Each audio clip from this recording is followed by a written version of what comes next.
So magandang araw mga idol. Magandang araw po mga idol. Nandito po tayo sa ating karagatan.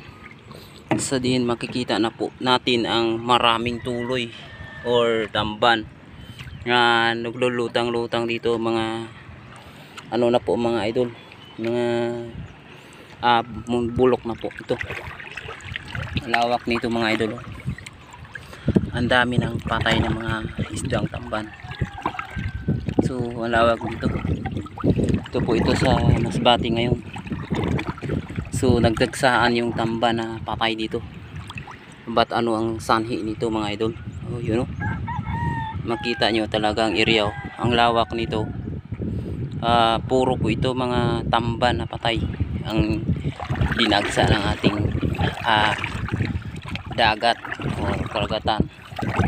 So makita na po natin mga idol na sobrang lawak na nasakupan na sa lumutang ang mga isdang tamban or tuloy mga idol. So marami ka kabilaw din pa sa mga dulo-dulo na yan. Ang dami pupuntahan to, maraming seksyon mga idol. Yun o mga idol.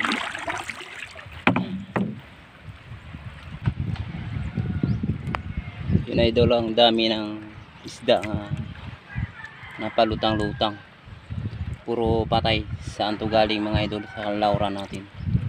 So sinayang lang talaga nila ang isda nandun sa kalalaura natin, sa karagatan natin mga idol.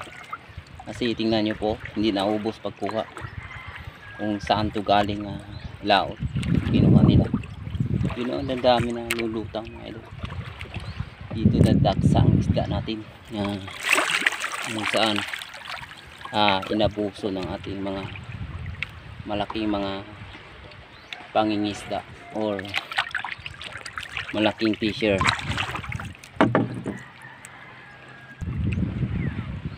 Yun mga idol, ang ating isdang nasasayang kung kaano karami. Dagsa na po dito sa Masbate. Yun ang lawak ng area na to. Baka punta doon. Puro lahat to isda ng lutang. Isdang tuloy. So, siguro binirahan to sa laod ng ang pamputok na mga pasabog ng mga pangingisda. O kaya mabaho ito pag ito ay darating sa ating gilid or sa ating mga baryo. Sobrang baho nito ngayon or bukas to ngayon mamaya darating. Usol lang talaga. Sayang kayo talaga mga idol. So nandito nga ako para maipakita sa inyo kung gaano to inabuso sa mga ating mandaragat, ating isda. Ayun, tingnan natin mga idol maigi. So nandito po ako ngayon para nagsakay ng ating bangkang maliit. Tingnan nyo po mga idol, nasakay ako. So bangkang maliit para makita ninyo kung gaano to inabuso ng ating isda sa doon sa kalalaura ng ating property or dito sa Masbate po mga idol.